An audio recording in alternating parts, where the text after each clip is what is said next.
Royal challenger Bangalore versus Lucknow super giants के बीच खेले गए महामुकाबले में आरसीबी की टीम ने लखनऊ से पिछली हार का बदला लिया। 18 रनों से जीतकर इस मुकाबले में पॉइंट्स टेबल में अच्छी जगह बना ली है। जी हां, जिस तरीके से लगातार आरसीबी की टीम को लेकर चर्चाएं थीं कि किस तरीके से उनकी गेंदबाजी लाइनअप बहुत खराब नजर आ रही है, तो जोश हेजलवुड की वापसी से लखनऊ सुपर जायंट्स के खिलाफ साफ नजर आया कि आरसीबी की गेंदबाजी अब और मजबूत हो चुकी है। जी हां, केजीएफ की जोड़ी यानी कि Kohli, Glenn Maxwell, Faf du Plessis की जोड़ी तो रन बना ही रही थी, लेकिन गेंदबाजी करते हुए काफ़ी रन देते नजर आ रहे थे।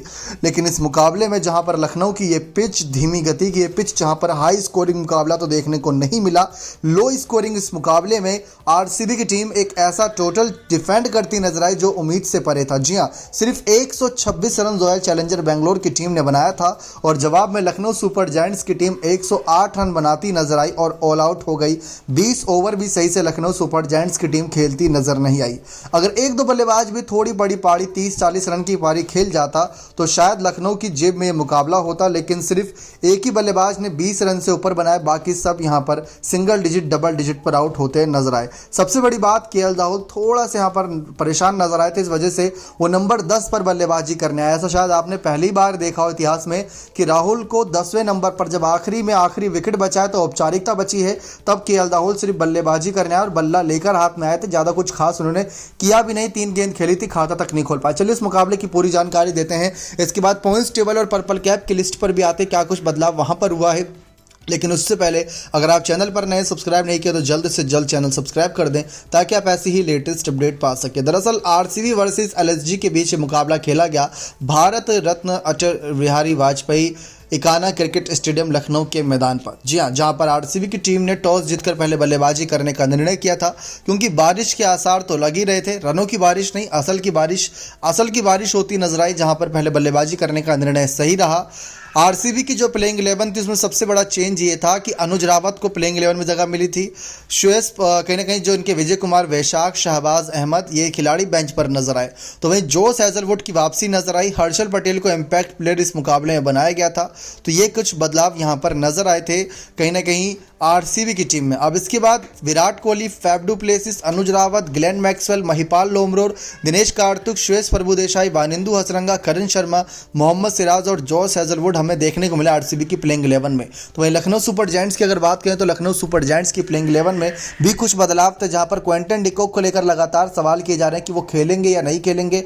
आवेश खान को भी इस मुकाबले में बेंच पर बिठाया गया। साथ ही साथ देखा जाए तो प्लेइंग 11 में KL Rahul, Kyle Mayers, Deepak Hooda, Marcus Stoinis, Krunal Pandya, Nicholas Pooran, Krishnappa Gowtham, Ravi Bishnoi, Naveen ul Haq और अमित मिश्रा के साथ यश ठाकुर को रखा था। आयुष बड़ोनी को इम्पैक्ट प्लेयर के रूप में पहले ही ले आए थे, इस वजह से राहुल को 10वें नंबर पर बल्लेबाजी करने आना पड़ा था।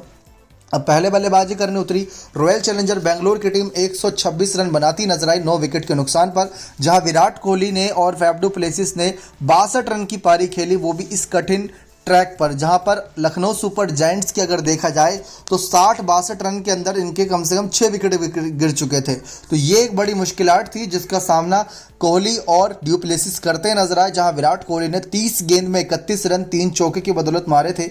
रवि बिश्नोई के हाथों शिकार हुए, स्टंप आउट हुए निकलस पूरन के द्वारा। फैफ डू प्लेसिस ने अच्छी पारी खेली, 40 गेंद में 44 रन की। इस सीजन इनके बल्ले से बहुत रन आ रहे हैं। उम्मीद जताई जा रही है कि ऑरेंज कैप के प्रबल दावेदार यही रहेंगे। अगर एक दो मुकाबले पीछे रह गए तो इनके पीछे कई सारे ऐसे बल्लेबाज हैं जो अपना नंबर लगाए बैठे हैं ऑरेंज कैप की लिस्ट में। तो वहीं 40 गेंद में 44 रन की पारी, 1 चौके 1 छक्के की बदौलत। लेकिन फिर वही दिक्कत, आरसीबी की टीम शुरुआत से ये दिक्कत का सामना कर रही है इस सीजन की। कभी कोहली मारते हैं तो कभी फैफ मारते हैं तो कभी ग्लेन मारते हैं। इन 3 के अलावा शायद ही आपने इस सीजन सुना हो कि किसी और के बल्ले से अर्धशतक आता नजर आया है, कोई और कुछ रन बनाता नजर आया ही नहीं। 10-12 रन तो किस्मत से बन ही जाते हैं, तुक्के बन जाते हैं, चौका तुक्के में ही चला जाता है। अनुज रावत जिनको नंबर 3 पर मौका मिला, आज 11 गेंद में सिर्फ 9 रन बना पाए, कृष्णप्पा गौतम के हाथ आउट हुए। काइल मेयर्स ने कैच पकड़ी, मैक्सवेल सिर्फ 4 रन बना पाए, रवि बिश्नोई के हाथ आउट हुए। प्रभुदेसाई ने 6 रन बनाया सिर्फ। दिनेश कार्तिक तो 11 गेंद में 16 रन बनाकर रनआउट होते नजर आए, 1 चौका 1 छक्का उन्होंने मारा था।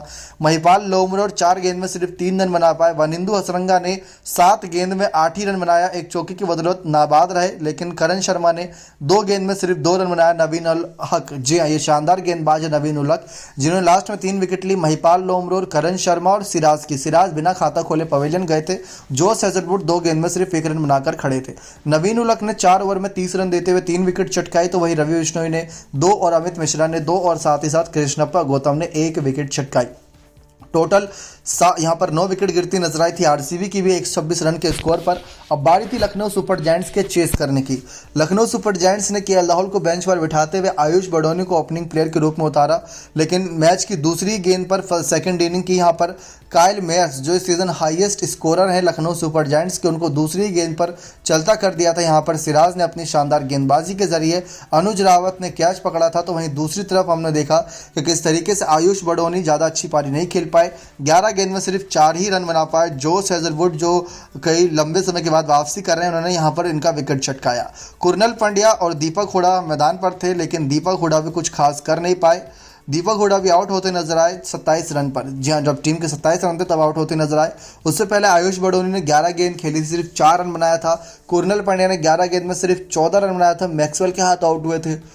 वहीं दीपक हुडा ने सिर्फ 2 गेंद में 1 रन बनाया था, स्टंप आउट हुए थे दिनेश कार्तिक के जरिए। इस सीजन दीपक हुडा के बल्ले से एक ज़्यादा रन आते नजर नहीं आया। बहुत निराश किया इस खिलाड़ी ने, क्योंकि इस सीजन तो बिल्कुल ही इनका बल्ला खामोश रहा है, लेकिन फिर भी लखनऊ सुपर जायंट्स इनको मौके देती जा रही है। अगर लखनऊ इनको बेंच पर बैठाती है तो बेंच पर कौन सा ऐसा खिलाड़ी है जो निकल कर सामने आएगा, ये भी एक बहुत बड़ा सवाल है, क्योंकि दीपक हुडा जब चलते हैं तो आप जानते हैं क्या कर सकते हैं वो।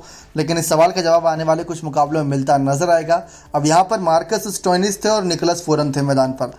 4 विकेट करीब इनके गिर चुके थे 27 पर। 5वां विकेट गिरा 38 रन पर निकोलस पूरन के रूप में 7वें ओवर की समाप्ति पर। यहाँ पर 5 विकेट आया, फिर उसके बाद मार्कस स्टोइनिस का विकेट भी 65 रन पर गिरता नजर आया, 6वां वो विकेट था। फिर इसके बाद तो विकेट गिरते चले गए, बस लास्ट में थोड़ा बहुत अमित मिश्रा ने रन बनाया, जहाँ पर विकेट का सिलसिला रुका नहीं। 9 रन बनाकर निकोलस पूरन आउट हुए। कृष्णप्पा गौतम ने 13 गेंद में 23 रन, 2 छक्के 1 चौके की बदौलत मारा। रन और गेंद बहुत सही था, एक तालमेल, लेकिन विकेट गिर रहे सबसे बड़ी दिक्कत यही थी। रवि बिश्नोई ने 10 गेंद में 5 रन बनाया था, रन आउट हुए थे। कृष्णप्पा गौतम भी रन आउट हुए थे। अमित मिश्रा ने 30 गेंद में 19 रन की पारी खेली, हर्षल पटेल के द्वारा आखिरी विकेट इनका ही था। नवीन उलख ने 13 गेंद में 13 रन बनाए थे, 2 चौके की बदौलत जोश हेजलवुड ने इनका विकेट चटकाया था। केएल राहुल बिना खाता खोले यहाँ पर मैदान पर खड़े थे। 2 विकेट जोश हेजलवुड, करण शर्मा ने चटकाए, तो वहीं 1 wicket Mohammed Siraj, Glenn Maxwell और वानिंदु हसरंगा को मिली। साथ ही साथ हर्षल पटेल को भी एक सफलता मिलती नजर आई। टोटल 18 रन से रॉयल चैलेंजर बेंगलोर की टीम ये मुकाबला जीती। Lowest target successfully defend by RCB. सबसे जो लोवेस्ट टारगेट है ये 127 पहले 2008 में चेन्नई के खिलाफ किया था, अब 2023 में लखनऊ के खिलाफ किया, तो ये कमाल करके दिखाया। लोवेस्ट टोटल फॉर एलएसजी ये 100 कहीं ना कहीं जिस तरीके से 28 का 7 विकेट के नुकसान पर आज बना, ये भी अपने आप में बहुत चर्चा का, और आज 108 बना सेकंड लोवेस्ट। अब इसके बाद बात करें यहाँ पर पॉइंट्स टेबल की, तो पॉइंट्स टेबल शानदार नजर आ रही है, क्योंकि आरसीबी की टीम नंबर 5 पर आ चुकी है। आरसीबी की टीम अब 9 मैच में से 5 जीत 4 हार के साथ राजस्थान, लखनऊ, चेन्नई के साथ ही बराबरी पर है, लेकिन नेट रन रेट की वजह से ये 5वें नंबर पर है। और पंजाब ने भी 9 में से 5 मैच जीते, वो भी 6ठे नंबर पर है। यहाँ पर अगर लखनऊ हार गई तो 3रे नंबर पर बनी हुई है, क्योंकि इनका नेट रन रेट अच्छा। ऑरेंज कैप की लिस्ट में यहाँ पर सबसे आगे निकल गए फैफ डू प्लेसिस, जिन्होंने 9 मैचों में 466 रन बनाए हैं। इसके साथ साथ विराट कोहली नंबर 4 पर है 9 मैचों में 364 रन के साथ। पर्पल कैप की लिस्ट में सिराज की बात करें तो सिराज 9 मैच में 14 विकेट के साथ 3रे नंबर पर नजर आ रहे। पहले पर तुषार देशपांडे 9 मैचों में 17 विकेट के साथ। उम्मीद करते जानकारी पसंद आई होगी। बहुत बहुत धन्यवाद।